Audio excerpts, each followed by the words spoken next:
Salam sang debaters. Berani bertanya, berani ditanya. Jangan kerja kau hanya bertanya terus. Tetapi kali ini tetap saya menjawab pertanyaannya, karena saya lihat ini masih menarik nih. Ustadz Taslim ini banyak sekali video dia mengenai ajaran kekristenan yang dia bilang kristologi, ya kan, demikian ya. Dia memang kelebihan dia adalah dia berada di posisi di mana dia bisa melecehkan atau menghina umat Kristen, kitab suci Kristen sebebas-bebasnya, karena dia tahu ajaran Kristen. Yesus mengatakan kasihilah musuhmu, dan agama tidak perlu dibela, kitab suci tidak perlu dibela, Yesus tidak perlu dibela. Dia tahu sekali hal itu, makalah dia bebas berkata apa saja ya, kita maklumi saja. Nah, andai kata dia berada di posisi kita, atau saya lah misalnya, membahas kitab suci Al-Quran seperti dia membahas Bibel itu, aku yakin ini kepala ini, leher ini kan masih terbuat dari daging ini ya. Tidak mungkin saya melakukan hal bodoh itu ya. Kenapa? Lihat aja lah, di negara ini 7 juta orang hanya melawan 1 orang, kan lucu kan, berjilid-jilid lagi. Oke, sudah, kita lupakan aja itu, anggap aja lah itu bumbu-bumbunya ya. Nah, sekarang kita dengar dulu video Ustadz Taslim ya, sebagai berikut. Tapi ada lagi jenis lain, ini yang biasanya tidak disebutkan Ibu Bapak. Kalau tadi kitab suci dari Allah, yang satu kitab suci hanya buatan atau karangan manusia saja. Yang ketiga ini kitab suci semula dari Allah. Tapi dalam perjalanan sudah bercampur dengan ajaran manusia. Ini yang jarang disebutkan. Dan kenyataannya ini yang terjadi di agama Kristen. Semula kitab sucinya orang Kristen itu dari Allah. Baik itu Taurat, baik itu Injil, semula dari Allah. Tetapi dalam perjalanan, Taurat dan Injil yang sudah dijadikan satu namanya Alkitab ini tidak lagi 100% wahyu Allah. Di dalamnya sudah banyak bercampur dengan ajaran manusia. Kalian sudah mendengar bagaimana Pak Taslim ini berkata, pada mulanya kitab suci orang Kristen itu berasal dari Allah, katanya kan. Nah, Taurat dan Injil itu murni dari Allah, belum dirubah-rubah. Namun dalam perjalanannya sudah dirubah. Pak Taslim, Anda katakan kitab Kristen ya. Pertanyaannya, Anda tahu nggak Kristen itu kapan ada? Sehingga Anda mengatakan sampai Kristen awal itu tidak diubah, dan setelah Kristen berikutnya itu diubah. Kan demikian pernyataanmu ya. Oke, yang anehnya kamu bilang itu berasal dari Allah atau Tuhannya Nabi Muhammad. Kan demikian. Maaf ya Pak Taslim, di dalam Bibel itu tidak ada satu kata pun ucapan Allah SWT.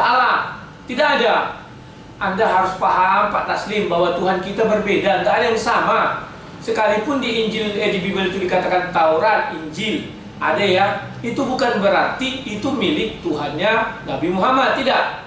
Kami tidak kenal yang namanya Tuhannya Nabi Muhammad. Demikian juga Nabi Muhammad tidak kenal yang namanya Tuhannya orang Kristen. Itu perlu dipahami ya. Jangan kita silang-silangkan semua seolah-olah kita ini satu Tuhan, satu agama. Tidak. Kalau kita satu Tuhan, tidak mungkin kitab suci kita itu bertolak belakang ya.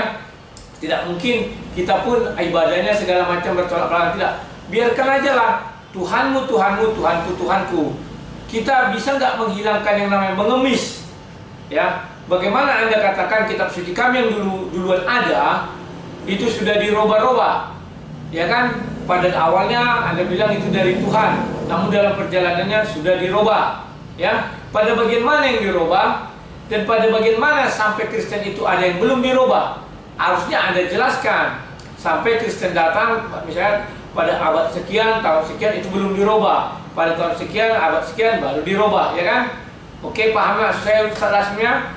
Tanpa mengurangi rasa hormat, memang dari sudut agama kami Anda itu tetap keledai liar. Itu tidak bisa Anda bantah, itu ajaran agama kami, bahwa keturunan si Ismail adalah keledai liar. Demikian juga dari sudut agamamu, kamu mengatakan kami kafir, ya sudah silakan.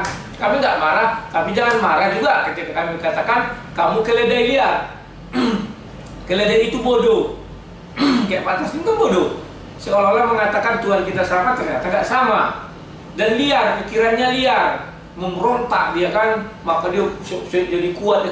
Ada orang bilang kalian itu jadi kuat. Itu kalau kata baiknya. Kata nggak enaknya dia bodoh tapi pikirannya liar. Paham ya?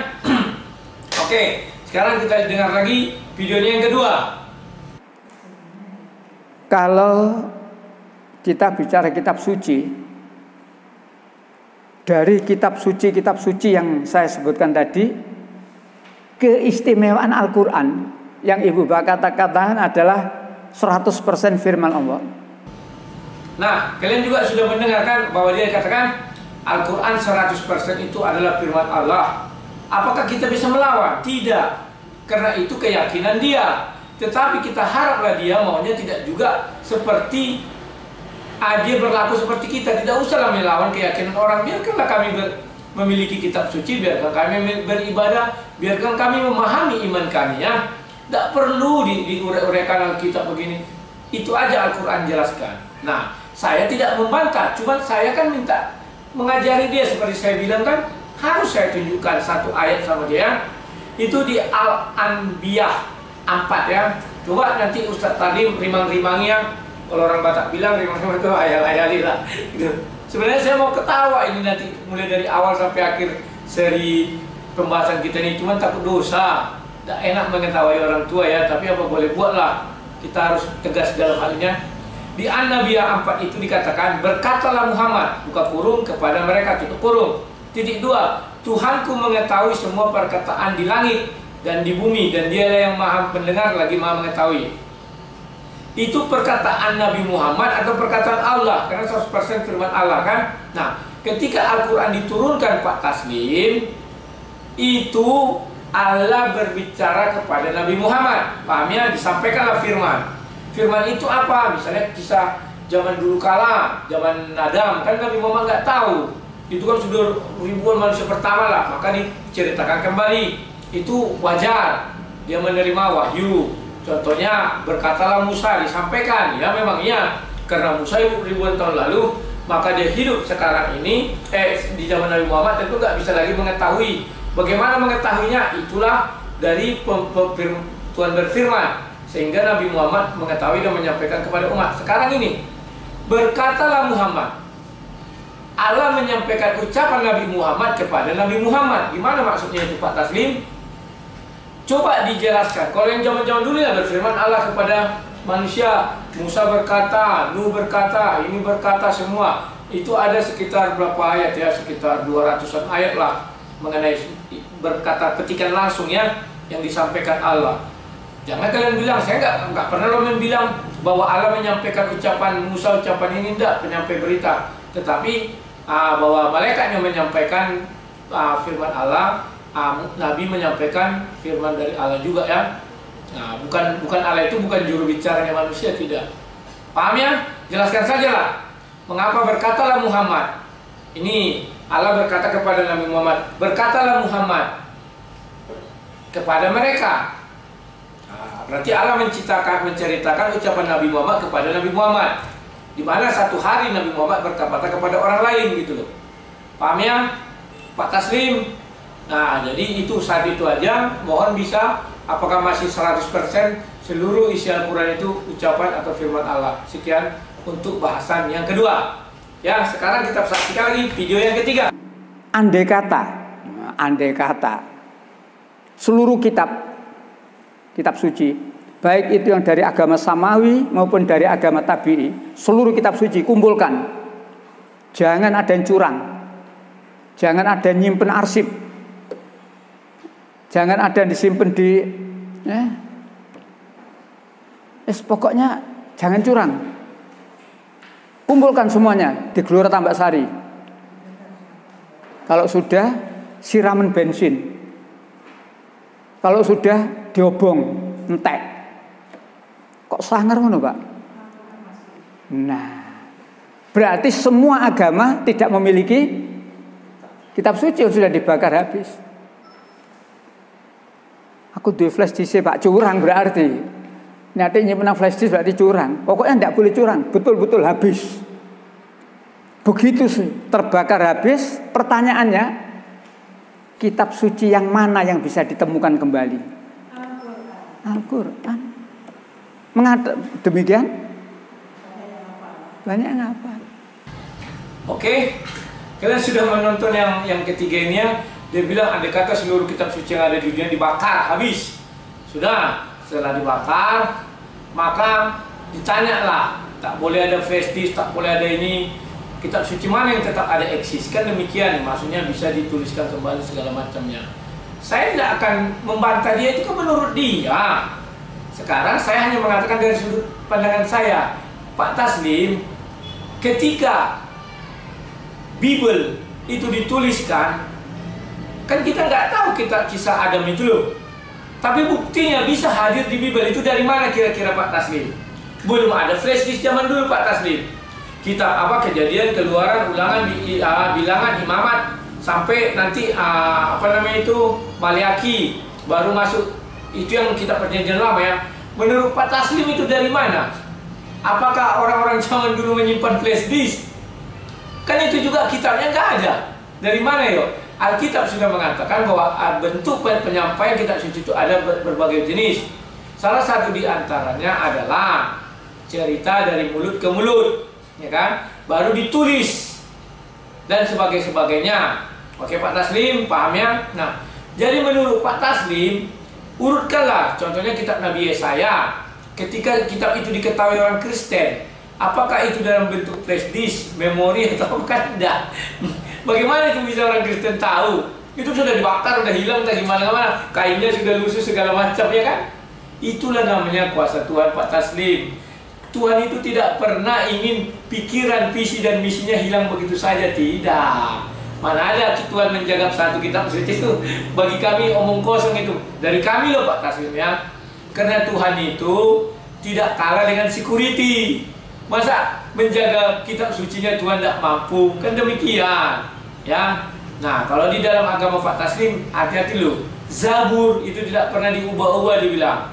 Zabur lah kitab suci yang tidak pernah dikritik dan diapa-apakan ya. Yang lain-lain itu 3 kitab suci itu saling kritik-mengkritik. Paham ya Pak Taslim ya? Oke Pak Taslim. Nah, sekarang kita tonton lagi bagian yang keempat. Untuk membedakan atau meyakinkan ini ajaran Allah dan ini ajaran manusia, gimana Bapak Ibu? Ini ajaran Allah. Jadi ketika penjenengan membaca Alkitab, ditunjukkan beberapa ayat Alkitab, lalu ditanya, itu firman Allah atau ajaran manusia? Untuk mengatakan itu firman Allah atau itu ajaran manusia, standarnya adalah Al-Quran. Artinya ayat-ayat Alkitab yang isinya sama dengan Al-Quran, itulah firman Allah yang masih asli. Alasannya, tidak mungkin Allah itu berkata kepada Nabi Isa dengan kepada Nabi Muhammad beda, tidak mungkin. Jadi untuk mengukur apakah ayat Alkitab itu firman Allah atau bukan, ukurannya adalah Al-Quran. Jangan Al-Quran yang diukur dengan Alkitab, tetapi Alkitab harus diukur dengan Al-Quran. Nah, di video yang keempat ini Pak Taslim, sebenarnya Pak Taslim ini makin ngawur. Ya, namanya juga dari sudut kami Pak Taslim kan keledai. Namanya aja keledai. Kalau keledai itu kan ngawur, dia bodoh, ya kan, dongki ya, bodoh ya. Masa dia bilang untuk membuktikan Alkitab itu benar apa tidak, takarannya harus dari Al-Quran. Ini kan sudah menyakiti hati kami Pak Taslim.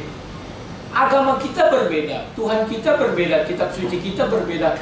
Kenapa harus kami untuk menilai kitab suci kami itu dari Tuhan apa tidak harus merujuk kepada Al-Quran?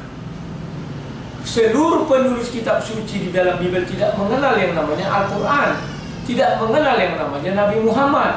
Tetapi, ya kan, Allah SWT di dalam Al-Quran mengenal namanya Yahudi dan Nasrani. Pertanyaan saya, kenapa Allah tidak mengenal yang namanya Kristen? Ingat Pak Taslim, Kristen lebih dulu ada, baru Islam, baru Nabi Muhammad jadi Nabi.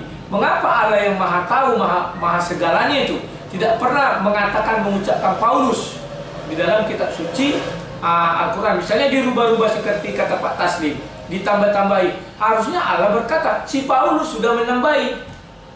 Baru saya percaya ucapan Tuhan itu adalah ya dan amin. Tidak ada yang menambah-nambahi. Siapa? Gak jelas. Paham ya Pak Taslim ya? Jadi janganlah Pak Taslim, sudah berkali-kali saya bilang, nilailah kitab sucimu sendiri dari kitab sucimu, dari pemahamanmu, dari agamamu. Jangan kitab suci Kristen harus merujuk kepada Al-Quran. Dari mana jalannya itu Pak Taslim? Ya kan? Tuhan kita sudah berbeda. Biarkanlah kami memahami kitab suci kami sendiri tanpa harus kami merujuk ke Al-Quran.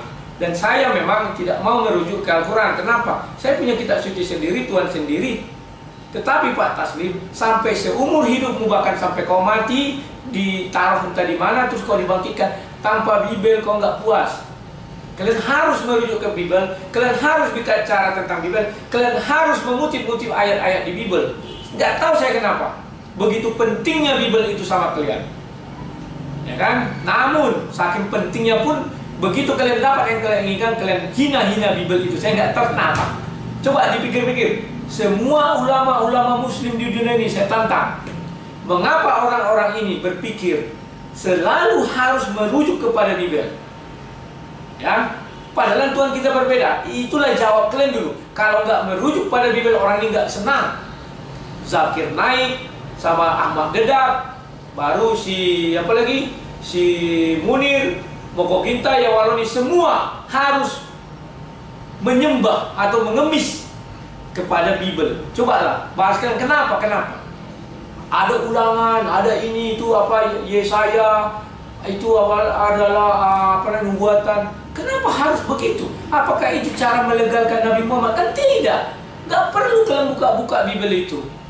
Al-Quran itu pahami bahwa Al-Quran mengatakan akan Nabi datang setelah aku. Kan Isa sudah berkata, ya itu aja. Imani. Paham ya? Saya mau ketawa terus melihat orang-orang ini, tapi gimana, takut dosa ya.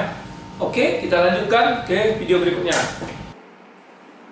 Kalau tempo hari saya pernah menyampaikan pertanyaan, mengapa orang Islam mundur dan mengapa orang Kristen maju? Jawabannya adalah karena mereka meninggalkan kitab suci mereka.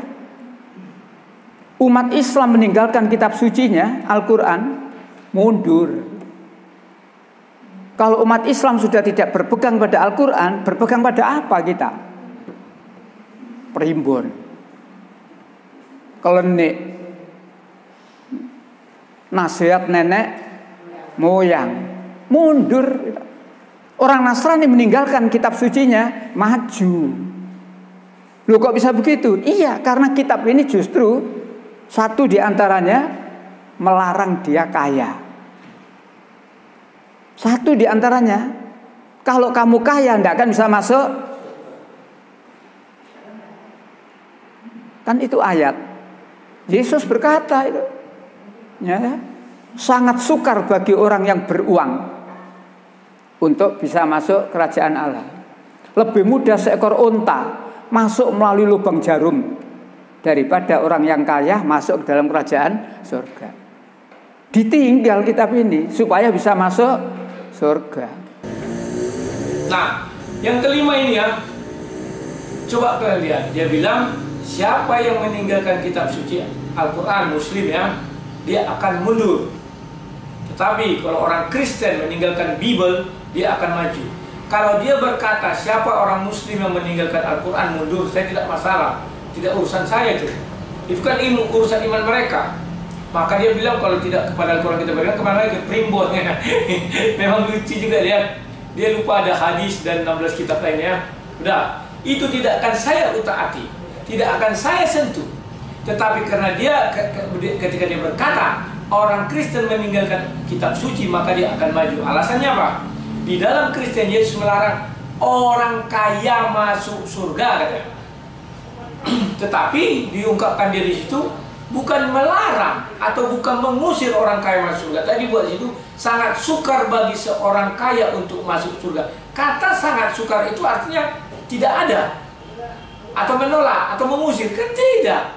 Atau kata kecuali kan Yesus tidak bisa orang kaya masuk surga, misalnya gitu kan. Nah, ini kan sangat sukar. Seperti apa kan unta masuk lubang jarum. Nah, itu perumpamaannya kan. Itulah tingkat kesukarannya. Tetapi di antara kesukaran itu kan ada yang bisa mampu menembus itu, kan begitu. Peluangnya ada, katakanlah 0,01%. Itu arti sangat sukar ya. Bukan berarti tak ada 0,1%, artinya ada, bernilai. bedakan 0 dengan 0,5. Itu udah beda ya. Kalau 0 memang nggak ada, tapi kalau 0,01 ada nilainya.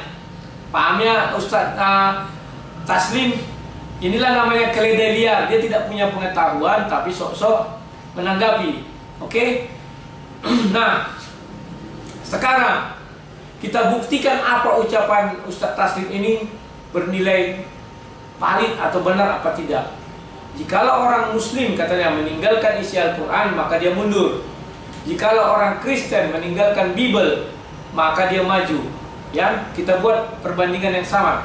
Ya, kita ambil di ini. Tapi saya mohon ya, yang bilang ini nanti kalian tolonglah menanggapi video ini, tanggapi aja dua perbandingan ini ya. Apakah maju, apakah mundur? Nggak usah tambah-tambahin. Kalau tambah-tambah itu urusan kalian aja ya. Mau lawak kan terserah lah. Contoh nih, ya kan? Saya ambil An-Nisa 3. Ya, nanti kalian bisa lihatlah tulisannya di videonya. An-Nisa 3. Apabila tidak diikuti An-Nisa 3 ini ya, apakah orang Muslim mundur atau maju? Saya nggak akan menjawab. Silakan kalian yang menjawab semuanya. Nah, sekarang saya bandingkan dengan Matius 19 itu ayat 6 itu ya, di mana dikatakan bahwa apa yang dipersatukan Allah tidak bisa dipisahkan oleh manusia. Nah, kalau ini bebas, boleh saya tanggapi ya. Karena ini kan dari sudut agama saya. Agama saya mengatakan apabila orang meninggalkan ayat ini justru dia mundur, bukan maju. Ya, karena ayat ini mengisyaratkan orang satu kali menikah setia sampai akhir ya ayatnya. Namun dia bisa diceraikan apabila tidak dipersatukan dalam nama Allah. Karena ada dua itu kan, apa yang dipersatukan dalam nama Allah tidak bisa diceraikan oleh manusia. Artinya sampai maut menjemput. Kamu tanya seluruh orang Kristen, karena orang Kristen kan orang-orang waras. Ya, tanya seluruh orang Kristen anaknya, bangga nggak kamu bapakmu menikah lagi atau mamamu menikah lagi? Saya yakin tidak ada yang akan berkata saya bangga, saya rela. Tidak ada. Yakin 100%. Maka firman ini kalau dijalankan itu suatu kemajuan. Kalau tidak dijalankan bagaimana? Artinya dia bebas kawin seperti hewan. Ya, ada yang bebas lah. Bagaimana? Paham ya? Artinya itu satu kemunduran, bukan kemajuan. Dan sekarang ucapan Taslim bagaimana? Saya mengikuti Matius 19 ini, saya mundur apa maju? Kalian yang menilai ya. Paham ya? Nah, oke. Yang kedua, di apa ini nanti kalian lihat ya. Saya akan kasih ayat At-Taubat 1, 2, 3 ya. Nah, di sana dikatakan, hai orang-orang yang beriman, perangilah orang-orang kafir yang di sekitar kamu itu, dan hendaklah mereka menemui kekerasan daripadamu, dan ketahuilah bahwasanya Allah bersama orang-orang yang bertakwa. Lagi-lagi saya katakan saya tidak akan membahas ayat ini karena itu bukan ranah iman saya. Itu ranah imannya Pak Taslim ya. Cuman kalian ikutilah, beri komentar bagaimana dia jika meninggalkan ayat ini, apakah dia mundur, apakah dia maju. Oke, meninggalkan atau mengikuti ayat ini ya, seperti yang dia bilang akan ada maju dan mundur. Nah, sekarang saya juga harus memperbandingkan dengan ucapan Yesus Kristus, karena Kristen ini kan pengikut Yesus ya. Dikatakan begini, kita ambil perbandingannya sama-sama ya, memusuhin ya, kafir. Kalau kami dibilang musuh ya, kita ambil di Matius 5 ayat 44, dikatakan, tetapi aku berkata kepadamu, kasihilah musuhmu dan berdoalah bagi mereka yang menganiaya kamu. Nah, kalau saya ditanya, karena ini iman saya, maka saya bahas. Kalau saya tinggalkan ini, maka saya adalah orang seperti binatang. Saya tidak bisa mengasihi musuh saya. Ya kan? Saya benci terus. Di dalam hati binatang lah yang ada kebencian, karena dia makan sesama hewan. Ya, hewan pemangsa maksud saya. Benci dia, dilihatnya kalau bisa dimakannya. Kalau saya tinggalkan ini, maka saya tidak ubahnya seperti hewan. Tetapi kalau saya ikuti ini, maka saya akan maju, hati saya damai, hati saya tentram. Oke ya? Nah, itulah dua saja saya kasih ayat, tidak usah banyak-banyak. Karena kalau banyak-banyak nanti kalian menanggapinya susah, ngetik-ngetiknya capek ya. Nah, Taslim juga mengatakan bahwa orang-orang Kristen itu seolah-olah terbelakang daripada orang-orang Muslim. Ya kita bilang aja lah, iya mereka udah sampai ke bulan, kan gitu, udah sampai ke planet Mars, kan gitu. Mereka sudah punya nuklir, bom atom segala macamnya, yang menciptakan teknologi. Ya mereka lah, udahlah, kenapa rupanya? Iyakan aja biar Ustadz Taslim ini menjelang uzurnya dia senang. Oke Pak Taslimnya, dan dibilangnya orang-orang Kristen tidak bisa kaya. Ya orang nomor satu kaya di dunia itu yang orang apa namanya itu? Orang Brazil, Bill Gates, Mark Zuckerberg, baru yang apa Warren Buffett itu, Warren itu siapa lagi banyak itu semua bukan orang Kristen loh. Ya, itu dari golongannya Pak Tamrin ini. Ya udah biar Taslim. Biarkan aja. Kenapa rupanya? Kita iakan aja, mereka lah orang-orang paling kaya di dunia. Tidak bisa orang Kristen kaya tidak ikut Yesus tak bisa jadi kaya. Ya, iakan aja lah ya. Daripada kita pusing memikirkan bapak tua ini yang di masa ujungnya, biar kita senangkan aja, oke? Nah, sekarang kita tonton lagi yang berikutnya. Ini Bapak, masih ingat yang dulu fotokopi ini? Injil karangan. Injil karangan. Injil karangan. Injil karangan. Ingat saya bagikan ini dulu. Jadi Injil itu jelas. Kalau kita ngomong Injil bukan firman Allah, tapi Injil adalah karangan manusia, kita punya pegangan. Zaman sekarang loh ya, ngomong gatik dalil, kemana mas jadinya mas? Medaheng. Tapi kalau saya ngomong Injil karangan manusia, ini loh buktinya. Tapi yang sekarang bukan lagi ditulis karangan. Kata karangannya hilang. Yang ada sekarang Injil Matius, Injil Markus, Injil Lukas, Injil Yohanes. Terserah mereka merubah apapun, tapi saya punya. Ini asli. Ya. Saya tidak nambahi ketikan baru. Jelas di sini Injil karangan Matius. Injil. Nah, yang keenam, coba lihat. Dia sekarang seolah menemukan bahwa saya punya kitab suci yang asli katanya. Di mana dikatakan itu Injil karangan, Injil karangan. Saya heran dia dua. Bahkan ada di salah satu videonya, mungkin tidak saya masukkan sini, dia bilang Alkitab itu sudah dirubah-rubah. Contohnya, dulu dikatakan babi, sekarang dikatakan babi hutan. Kan begitu, ada perubahan kata dia kan. Itulah dirubah-rubah. Secara tidak langsung, dia ini ingin mengatakan bahwa Alkitab itu sumber bahasanya adalah bahasa Indonesia. Paham kalian ya? Maka dia katakan dulu babi, sekarang babi hutan. Itu Pak Taslim. Namamu dulu bagus, Taslim apa Tamrim, tidak tahu, penting itu aja lah. Ya, itu namanya terjemahan. Yang kamu pegang itu terjemahan, bukan kitab asli. Kalau kitab asli, perjanjian lama bahasa Ibrani, perjanjian baru bahasa Yunani. Nah, bahasa Yunaninya lah lihat apakah ada perubahan. Bahasa Ibraninya lihat apakah ada perubahan. Kan tidak. Siapa bilang Al-Quran terjemahan bahasa Indonesia tidak pernah direvisi? Pernah. Apa penyebabnya harus direvisi? Karena bahasa Indonesia ada yang masih tidak cocok terhadap bahasa aslinya. Wajar dong bahasa terjemahan direvisi. Ya, nanti dia bilang judulnya aja dirubah-rubah. Ada Bible, ada Alkitab, ada ini, ada itu, kan lucu. Ya Pak Taslimnya, penerjemahan itu dirubah-rubah wajar. Dia akan menyesuaikan seiring dengan perkembangan daripada kecukupan bahasa tersebut. Contoh zaman dahulu kan kita tidak mengenal EYDE, baru tahun 1972 baru ya. Nah, sementara kitab suci yang lama kan dulu bahasanya bahasa masih ejaan lama, direvisi lah. Pahamnya Pak Taslim atau Tamrimnya, siapa nama mulia? Begitu cara melihatnya. Jangan kau kira seolah-olah kitab suci yang kau pegang itu yang asli, aslinya bahasa Indonesia. Unik sekali ya. Oke, kita lihat lagi video yang ketujuh. Injil Barnabas ini justru banyak kesamaan dengan Al-Quran. Disitulah maka orang Nasrani sepakat Injil Barnabas dilarang untuk dibaca, dipelajari. Bahkan menyimpan saja, kalau ketahuan akan kena sanksi. Nah, sedikit yang ada di Injil Barnabas, diantaranya pasal 1 ayat 1 sampai ayat 8. Berita gembira dari Jibril kepada Maryam. Artinya ini sama dengan Quran. Ketika malaikat Jibril memberitahu kepada Maryam tentang kehamilannya Maryam, ternyata di sini diterangkan. Jadi dialog antara Maryam dengan malaikat Jibril, ya, itu sama terangkan.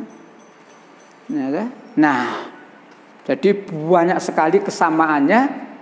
Oleh karena itu sekali lagi orang Kristen paling tidak suka bahkan sampai melarang, gitu ya. Nah, ini lagi. Dia ini lagi penggemarnya Injil Barnabas ya.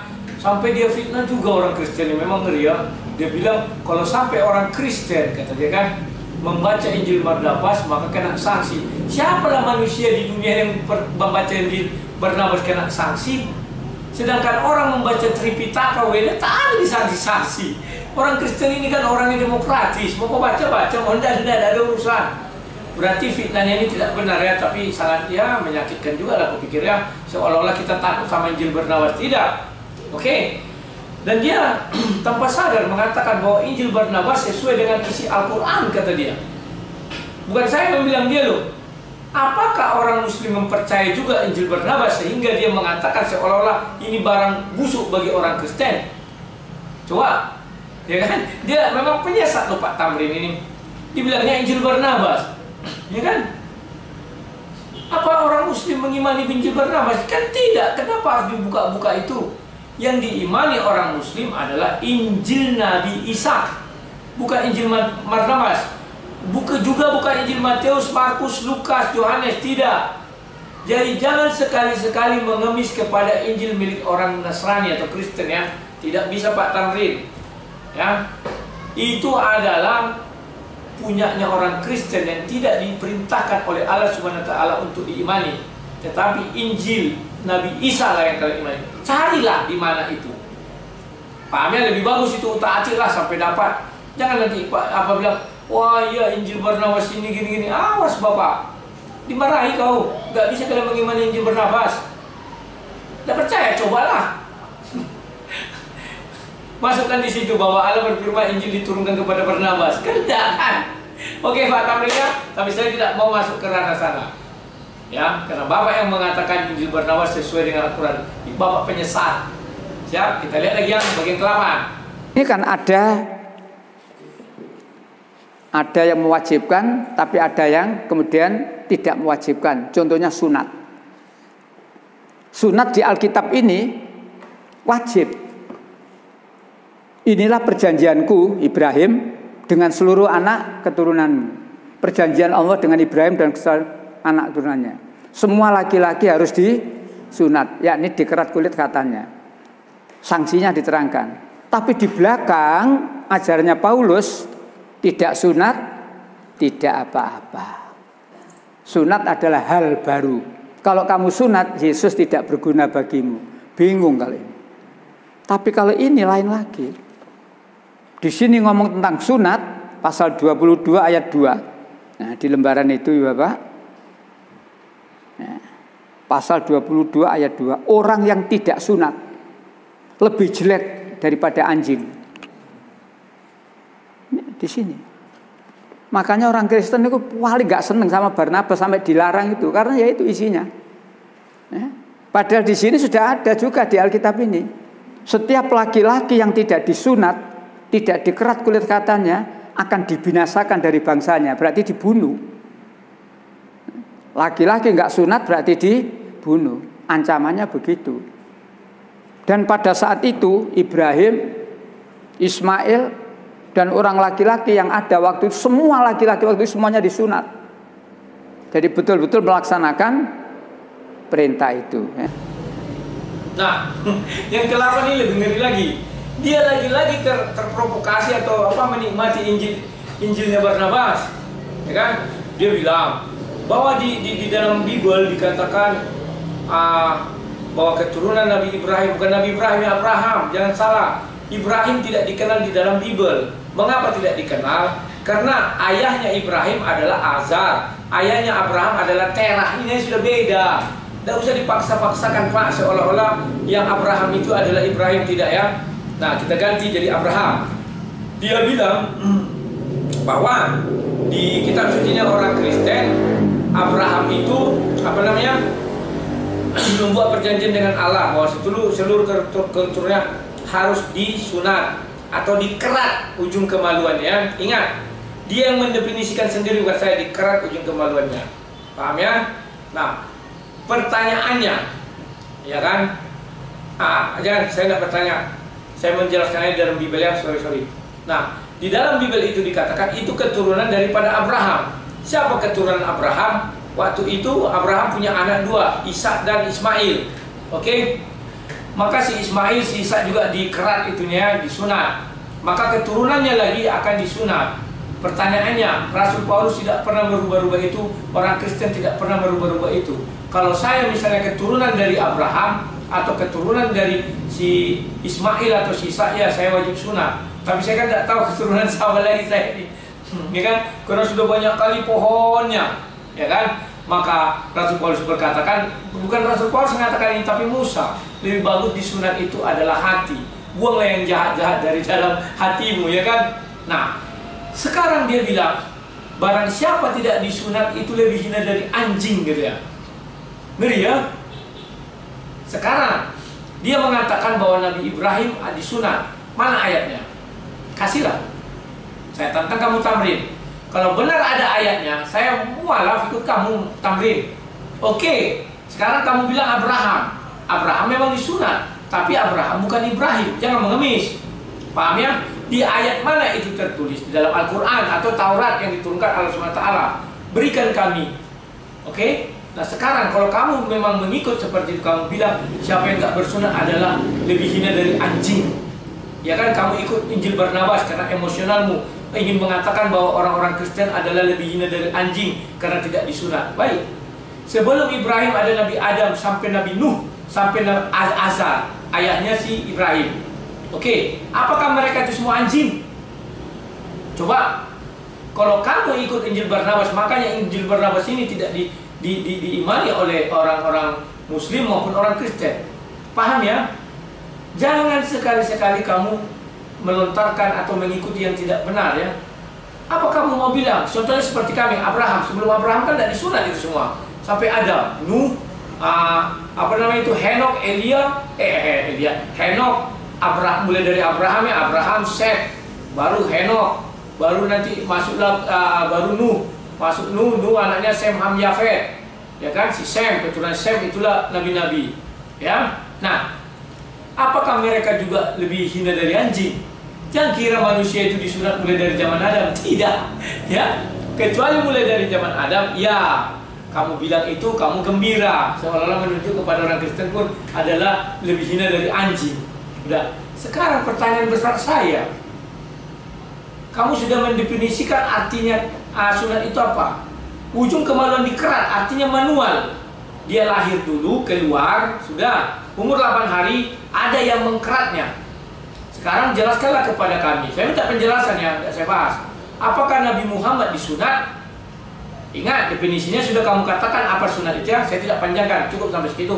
Bahas sendiri di depan umat muslimat ya. Oke, sekarang kita masuk ke pembahasan yang ke-9. Salah satu di antaranya di poin yang keempat, sekalipun mereka minum racun maut tidak akan bawa celaka. Jadi kalau ini dipraktekkan, wurung dadi wong iman akhirnya mati. Ditambah lagi di pasal yang lain, orang beriman itu kalau toh mengatakan kepada gunung, berpindahlah kamu, gunung itu juga akan, mana mungkin. Jangankan lagi orang Kristen sing istilah saya tembre-tembre itu ya.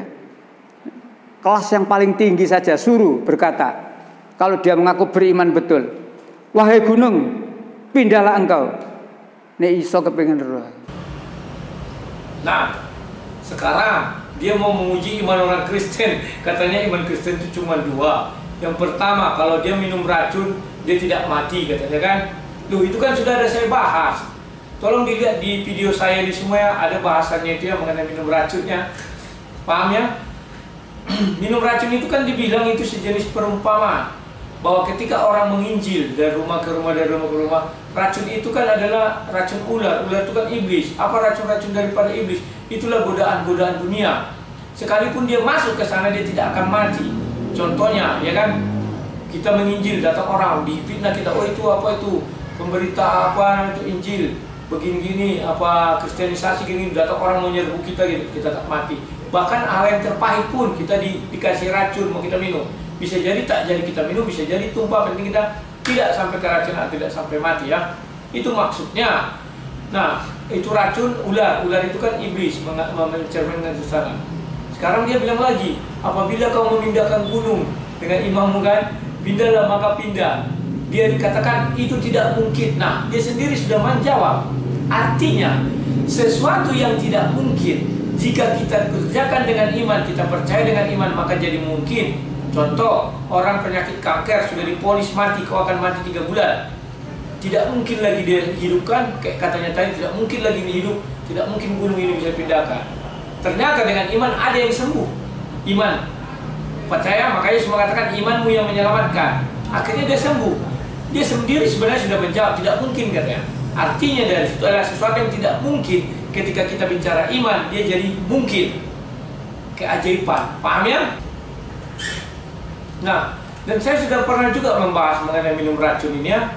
Di dalam hadis juga kan ada diperintahkan itu. Makan buah kurma 7 biji, yaitu di hadis di HR Muslim nomor 3813. Di sana dikatakan hadis riwayat Sa'ad Ra bahwa Rasulullah SAW pernah berkata, barang siapa makan 7 buah kurma di antara 2 tanah tak berpasir Madinah pada waktu pagi, maka racun tidak akan membahayakannya sampai sore hari. Artinya dia begitu dimakan buah itu, 7 buah itu ya, baru minum racun lah. Apa Pak Tamrin tidak pernah baca ayat ini? Apa hadis ini? Sehingga gampang aja mengatakan orang Kristen ini mocar gini-gini, nah, terlalu gampang ya menghina ya. Oke, nah sudah saya bahas semua untuk satu video Pak Tamrin. Saya cukupkan sekian dulu. Kenapa?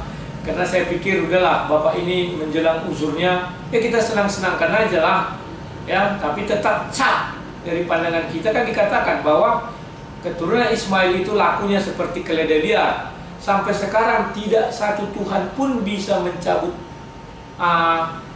nubuatan daripada Bible. Tidak satu Tuhan pun. Apa buktinya? Nah ini kita sentuh juga dulu perkataan Pak Tamrinnya bahwa kalau meninggalkan kitab sucinya katanya mundur. Orang-orang di negara Arab itu tidak pernah meninggalkan kitab suci. Ya, mereka bunuh-bunuhan sesama mereka, tembak-tembakan, perang-perangan. Padahal agamanya sama, kitab sucinya sama, Tuhannya sama, nabinya sama, arah sembahyangnya juga sama. Mengapa mereka bisa bunuh-bunuhan? Sementara negara-negara Kristennya santai-santai aja. Justru mereka menjual-juali sama keledai liar itu senjata-senjata kan?